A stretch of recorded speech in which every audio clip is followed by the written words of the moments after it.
Hello everyone, good morning. आज solid state का 9वां lecture है। लास्ट लेक्चर में हम लोग निविड संकुलन के बारे में पढ़ रहे थे। वहाँ हम लोग निविड संकुलन के प्रकार को समझ रहे थे, जहाँ हमने दो प्रकारों को काफ़ी अच्छी तरह से समझ लिया था।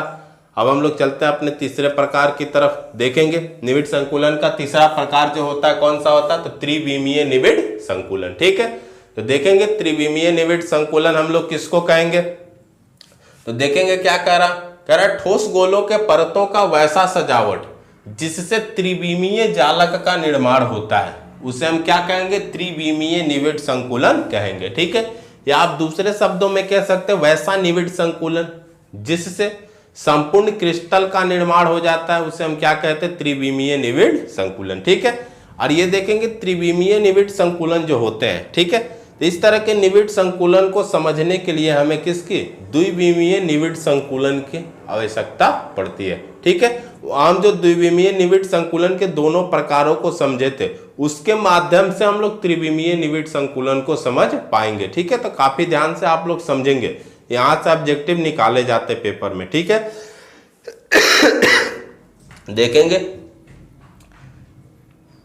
यहां दिख रहा है क्या, ये जो संरचना हमने बनाई हुई है यह किस तरह का है, द्विविमीय वर्ग निविड संकुलन का। ठीक है, अब देखेंगे यहां हमने कहा था कि द्विविमीय वर्ग निविड संकुलन में क्या था, कतारों की इस तरह से सजावट की गई थी, क्या था कि क्रिस्टल जालक के एक परत का निर्माण हो जा रहा था। ठीक है, अभी ये 2D में है। ठीक है, अब हम त्रिविमीय निविड संकुलन की बात करें तो हम उसको इसके माध्यम से आसानी से समझ सकते हैं। दिख रहा है कि ये एक परत है किसका, क्रिस्टल जालक का, जो कि द्विविमीय वर्ग निविड संकुलन के रूप में है ना।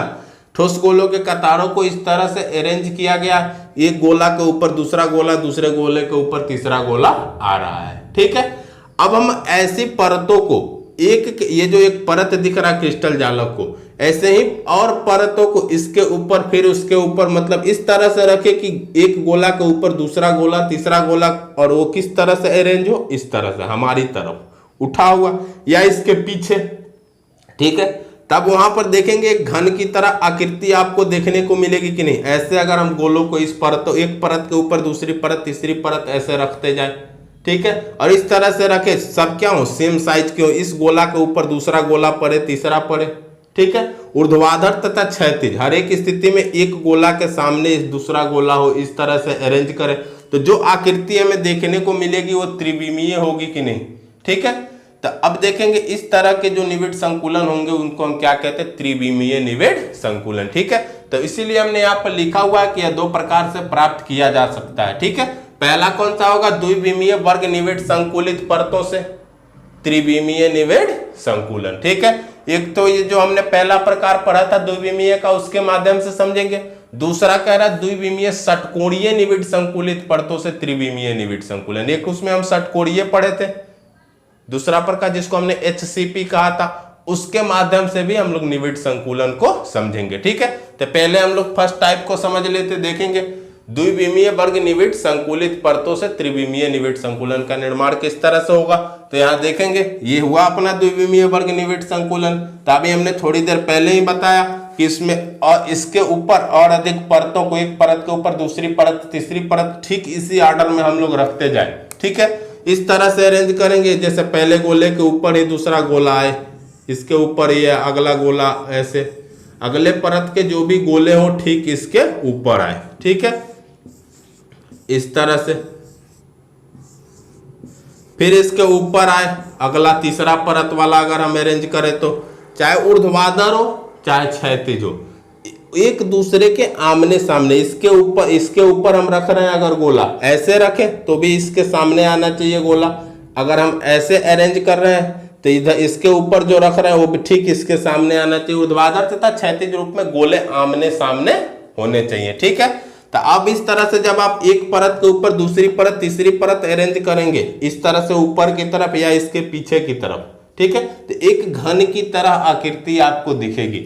इसलिए इस तरह का जो निविड संकुलन प्राप्त होता है उसको सरल घनीय त्रिविमीय निविड संकुलन भी कहा जाता है। ठीक है, सिंपल क्यूबिक टाइप, यहाँ जो एकक कोष्टिका आपको दिखेगी वो simple cubic unit cell type होगी। ठीक है, इसलिए इस तरह के निविड संकुलन को सरल घनीय त्रिविमीय निविड संकुलन के नाम से भी जाना जाता है। और इस तरह से जब आप निविड संकुलन दिखाएंगे, कणों की ऐसी व्यवस्था आप दिखाएंगे, तो क्या होगा, संपूर्ण क्रिस्टल जालक का निर्माण हो जाएगा, एक क्रिस्टल के रूप में आकृति आपको प्राप्त होगी। ठीक है, इसीलिए इसका परिभाषा भी आपको कहा गया, ठोस गोलों के परतों का वैसा सजावट जैसे त्रिविमीय जालक का निर्माण होता है, उसे त्रिविमीय निविड संकुलन कहते हैं। या कह सकते हैं कि वैसा निविड संकुलन जिससे संपूर्ण क्रिस्टल का निर्माण हो जाता है, उसे हम क्या कहते हैं, त्रिविमीय निविड संकुलन कहते हैं। क्लियर है?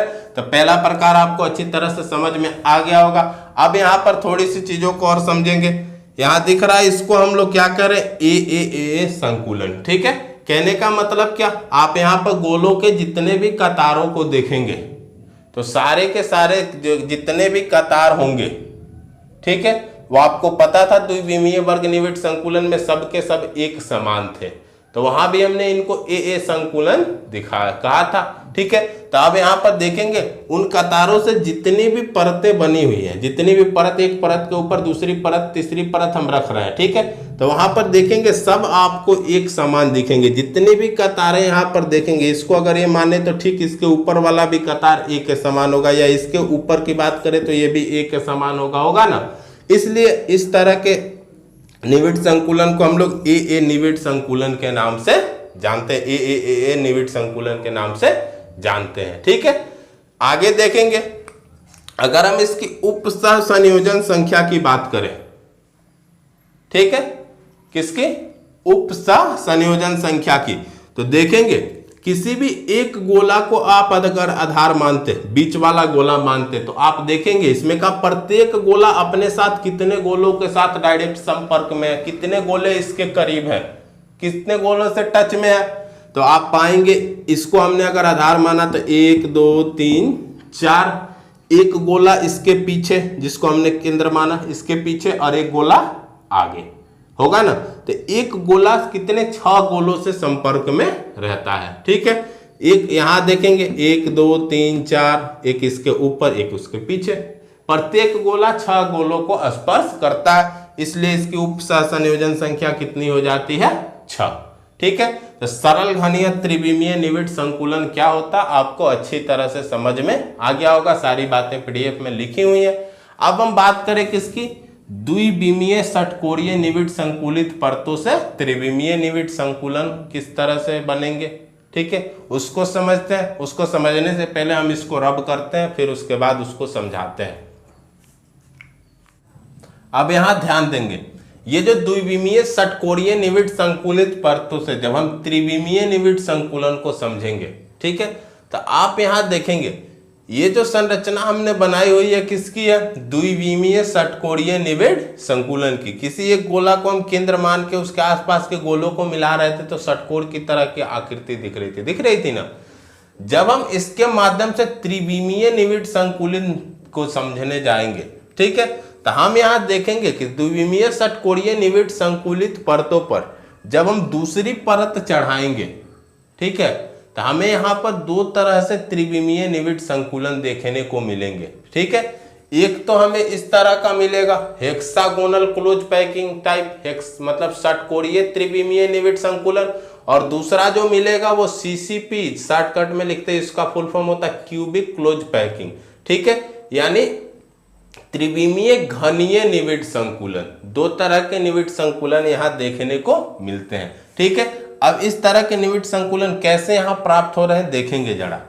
हम देख रहे हैं क्या, हमें पता है द्विविमीय षटकोणीय निविड संकुलन में क्या होता, तो एक गोला का जो हम ठोस गोलों का जो हम परत बनाते थे, ठीक है, कतार जो इसकी सजाते थे, तो पहले कतार के ठीक ऊपर जो दूसरा कतार आता था तो उसके जो गोले होते थे वो कहाँ गिरते थे, तो पहले कतार के गोलों के द्वारा बनाए गए खांचों में गिरते थे।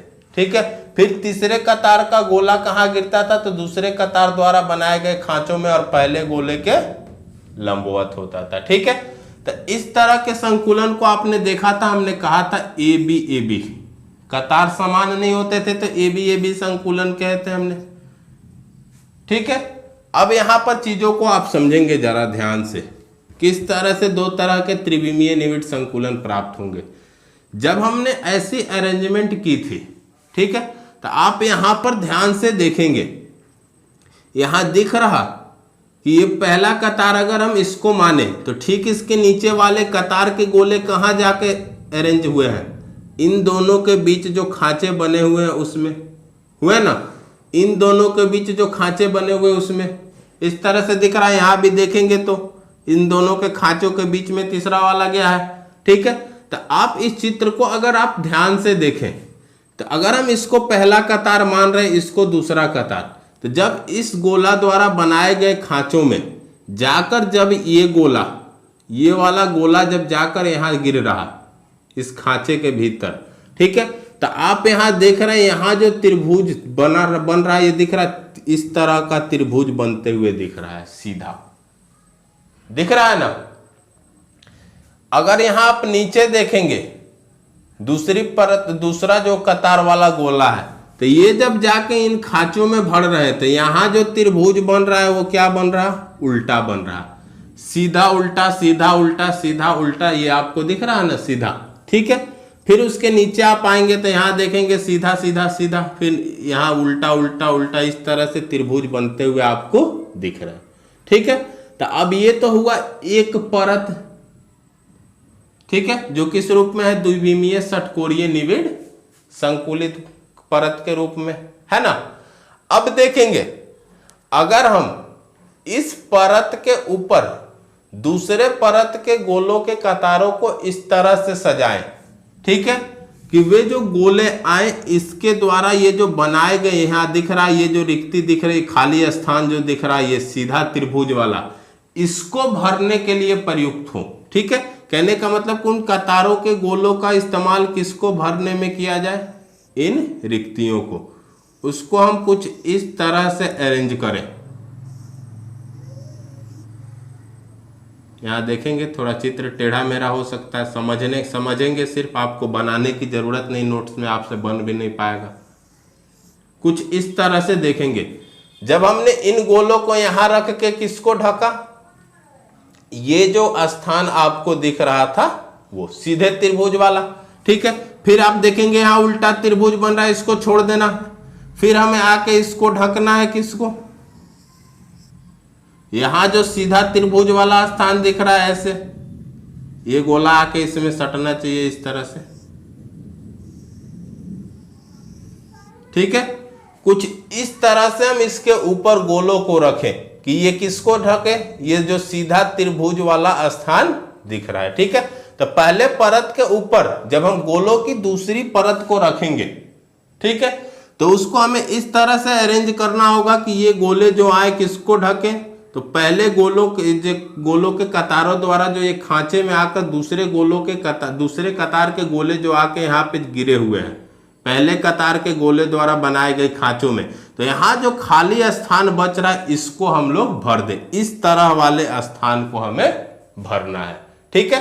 तो जब हम इस तरह से अरेंज करेंगे, दूसरे परत को इसके ऊपर इस तरह से बैठाएंगे, तो आप ध्यान से देखेंगे तो यहाँ पर आपको दो तरह की फलक वाली आकृति देखने को मिलेगी। यहाँ जो ये खाली स्थान आपको दिख रहे हैं ये दो तरह के आपको दिखेंगे। आप अगर ध्यान से देखेंगे इस क्षेत्र को, हमने यहाँ पर अलग इसीलिए निकाल के रखा हुआ है, 1 2 ये 3 गोला है और इसके बीच जो खाली स्थान है इसको भरने के लिए हमने एक गोला मिलाया हुआ है। तो एक तो रिक्ति आपको यहाँ वाली दिख रही इस तरह की, दूसरी आप ठीक इसके बगल वाले को ध्यान से देखें तो 1 गोला 2 गोला और ये 3 गोला, पहले से ऐसे था। अब आप अगर ध्यान से देखें तो एक रिक्ति जो यहाँ है इसको भरने के लिए, ठीक है, तो आप देखेंगे हमने इस तरह से इसको भरा था। और ठीक इसके नीचे देखेंगे आप, जब हमने इसको और इसको भरा ये सीधा त्रिभुज को, तो आप पाएंगे आपको कुछ इस तरह से गोलों का अरेंजमेंट दिख रहा है, ठीक है।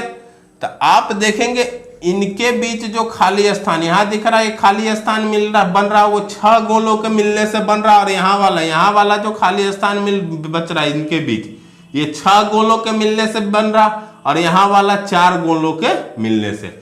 तो यहाँ जो ये खाली स्थान बन रहा है ये वाला, तो इस तरह की यहाँ जो रिक्ति दिखेगी इसको हम लोग चतुष्फलकीय रिक्ति कहते हैं, ठीक है। और यहाँ जो रिक्ति दिखेगी इसको हम लोग अष्टफलकीय रिक्ति कहते हैं। यहाँ जो रिक्ति अगर एग्जैक्ट फिगर आपके सामने रखा जाए तो रिक्ति ध्यान से देखेंगे तो अष्टफलकीय रिक्ति आपको देखने को मिलेगी। तो अष्टफलकीय रिक्ति वाला जो दिखेगा निविड़ संकुलन ये 6 गोलों से बनेगा और ये 4 गोलों से, ठीक है। तो ये देखेंगे।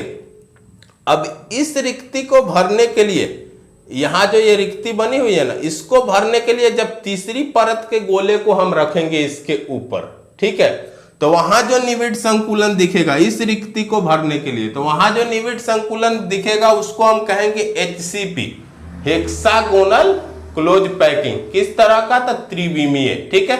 इसलिए हमने कहा फिगर पर न जाए, सिर्फ चीजों को समझे, ठीक है। ये फिगर आपसे बनने से रहा, ठीक है। बस आप ये समझेंगे कि त्रिविमीय षटकोणीय निविड़ संकुलन जो होता उसका निर्माण होता चार, उसमें एक गोले जो होते वो क्या होता है, इस तरह के निविड़ संकुलन का निर्माण जो होता किससे होता, तो 4 गोलों के मिलने से होता है, ठीक है। और इस निविड़ संकुलन को हम परिभाषित किस तरह से करेंगे, तो जब, ठीक है, ठोस गोलों का वैसा सजावट जिसमें 2 परतें तो हमने यहां दिखा दी, तीसरी परत के गोले, ठीक है, चतुष्फलकीय रिक्तियां को आच्छादित करें, मतलब इसको ढकने के लिए इस्तेमाल हो, तीसरे परत के गोले किसको, चतुष्फलकीय रिक्ति को। तो उस तरह का निविड़ संकुलन को हम कहते हैं षटकोणीय निविड़ संकुलन। क्लियर है। और यहां देखेंगे, यहां जो रिक्तियां आपको दिखेंगी वो किस तरह की दिखेंगी, अष्टफलकीय, और ये 6 गोलों के मिलने से बना है, ठीक है। तो वैसे ठोस गोलों का वैसा सजावट जिसमें तीसरे परत के गोले दूसरे परत में उपस्थित अष्टफलकीय रिक्तियों को आच्छादित करें, ठीक है। यहां जो अष्टफलकीय रिक्ति आपको दिखेगी उसको भरने में प्रयुक्त हो, तो उस तरह के निविड़ संकुलन को हम क्या कहते हैं, CCP, क्यूबिक क्लोज पैकिंग, ठीक है, यानी त्रिविमीय घनीय निविड़ संकुलन के नाम से जानते हैं, ठीक है। जब तीसरे परत के गोले चतुष्फलकीय रिक्ति को भरने के लिए प्रयुक्त हो तो क्या होगा, HCP मिलेगा, त्रिविमीय, ठीक है।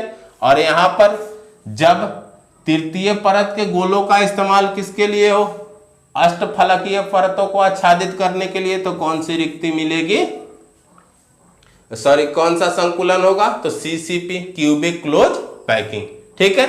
यहां तक तो समझ में आ रहा। परिभाषित किस तरह से करेंगे वो भी हमने सजा दिया, बता दिया आपको। अब देखेंगे इनके संकुलन क्षमता की बात की जाए तो ये त्रिविमीय HCP हो चाहे त्रिविमीय CCP हो, दोनों की जो संकुलन क्षमता होती है वो समान होती है। कितने के बराबर होती है, तो 74% के बराबर, ठीक है। और इन दोनों में, ठीक है, ये दोनों तरह के निविड़ संकुलन में आप देखेंगे तो प्रत्येक गोला 12 गोलों के साथ डायरेक्ट संपर्क में रहता है, ठीक है। आप अगर ध्यान से देखेंगे तो आपको क्लियर हो जाएगा, ठीक है। अगर हम इसकी बात करें, यहां दिख रहा है ये 4 गोलों के मिलने से बना है ना, ये बना है ना, 4 गोले इसके पीछे भी तो हो सकते हैं, 8 होंगे, 4 इसके ऊपर भी तो आ सकते हैं, चाहे ये गोला इसके ऊपर हो चाहे इसके नीचे भी तो हो, तभी तो ऐसे ही आकृति दिखेगी। तो अब देखेंगे, आप याद रखेंगे, इसमें भी देखेंगे 6 गोलों के मिलने से बना हुआ है, तो 6 गोले इसके पीछे भी तो हो सकते हैं, ठीक है। तो इस तरह के निविड़ संकुलन में आप पाएंगे क्या, एक गोला जो होता है किससे, डायरेक्ट 12 गोलों के संपर्क में रहता है, ठीक है। तो यहां उपसह संयोजन संख्या दोनों के लिए प्राप्त होती है कितनी,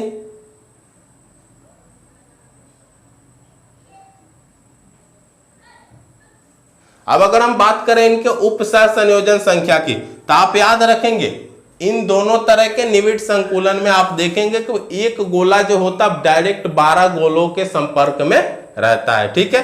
तो चाहे वो त्रिविमीय HCP हो चाहे वो त्रिविमीय CCP हो, दोनों के लिए उपसह संयोजन संख्या भी कितना होता, 12 होता। ये कुछ HCP के एग्जाम्पल लिखे हुए हैं और ये कुछ CCP के जो आपको याद रखने होंगे, जैसे बेरिलियम हो गया, मैग्नीशियम हो गया, जिंक हो गया, ठीक है। जब इनका आप क्रिस्टल जालक बनाएंगे ठीक है, इनके अवयवी कण क्या होंगे, तो कुछ इसी ऑर्डर में अरेंज होते हैं। ठीक है, इसका एग्जाम्पल यहाँ कॉपर हो गया, सिल्वर हो गया, गोल्ड हो गया, प्लेटिनम हो गया। तो याद रखेंगे ये कुछ एग्जाम्पल। ठीक है, ये फिगर आपको करने की जरूरत नहीं, बस आप परिभाषा, संकुलन क्षमता और उपसा संयोजन संख्या याद रखेंगे। यहाँ से सब्जेक्टिव में पूछेगा तो सिर्फ डिफिनीशन ही आपको लिखना है, फिगर ऐसे करने की जरूरत नहीं है। त्रिविमीय रूप से दिखाना आपके लिए पॉसिबल भी नहीं है, ऑब्जेक्टिव यहाँ से निकलता है, इसलिए आप सारी बातों को काफी अच्छी तरह से याद रखेंगे। चलिए आगे बढ़ते हैं, सब लोग यहाँ ध्यान देंगे। अपना अगला टॉपिक कौन सा, अंतराकाशीय छिद्र या रिक्तियां। ठीक है, इंटरस्टिशियल होल्स या वॉइड्स। ठीक है, देखेंगे ये क्या होते हैं, काफी इंपॉर्टेंट टॉपिक है। हाल फिलहाल में यहाँ सब्जेक्टिव पूछा गया था और अभी बहुत सारे ऑब्जेक्टिव के टर्म्स यहाँ से निकलते हैं। ठीक है, काफी अच्छी तरह से आप लोग इसको समझेंगे। जितनी बातें यहाँ पर लिखी हुई है इतना आप अगर याद रख कर गए तो कोई भी ऑब्जेक्टिव का बुक्स उठाएंगे तो वहाँ 5 से 6 ऑब्जेक्टिव आपको इससे रिलेटेड आपको मिलेंगे।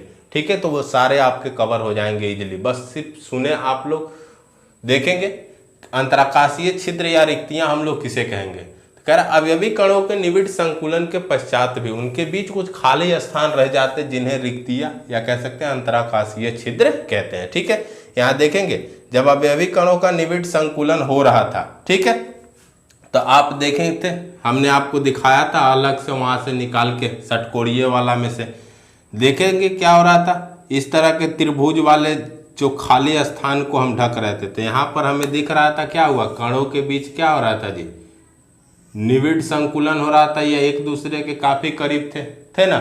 तो इनके बीच यहाँ पर क्या दिख रहा है आपको, आपस में सटे हुए हैं, फिर भी यहाँ पर बीच में खाली स्थान दिख रहा है ना। इसी खाली स्थान को हम लोग क्या कहते हैं, अंतराकाशीय छिद्र या रिक्तियां। ठीक है, अब इसके ऊपर इसको आच्छादित करने के लिए, इसको ढकने के लिए एक और गोला हमने यहाँ से रख दिया।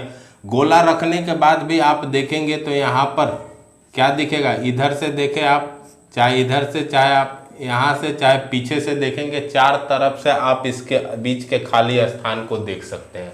ठीक है, तो इस तरह से जो आप अवयवी कणों का निविड़ संकुलन देखेंगे उसके पश्चात भी इनके बीच, अवयवी कणों के बीच जो खाली स्थान रहेंगे उन्हीं को हम क्या कहते हैं, अंतराकाशीय छिद्र या रिक्तियां कहते हैं। ठीक है, स्पेशली यहाँ से आपसे 2 तरह के रिक्तियों की बात की जाती है, इसीलिए हमने यहाँ पर लिखा है रिक्तियां 2 प्रकार की होती हैं। कौन कौन सा, तो एक चतुष्फलकीय रिक्तियां की, ठीक है, टेट्राहेड्रल वॉइड्स कह सकते हैं, और एक अष्टफलकीय रिक्तियां की ऑक्टाहेड्रल वॉइड्स कह सकते हैं। ठीक है, तो देखेंगे टेट्राहेड्रल वॉइड्स हम लोग किसे कहेंगे, यानी चतुष्फलकीय रिक्तियां। तो देखेंगे चतुष्फलकीय रिक्तियां वह किस तरह की होती, कितने गोलों से बनेंगी, तो 4 गोलों के मिलने से बनती है। ठीक है, यहाँ देखेंगे 3 गोले तो पहले से थे द्विविमीय में जो षटकोणीय वाला था, और यहाँ पर जो ये खाली स्थान बच रहा था त्रिभुज वाला, इसको ढकने के लिए एक गोला हमने ऊपर से रखा था ना।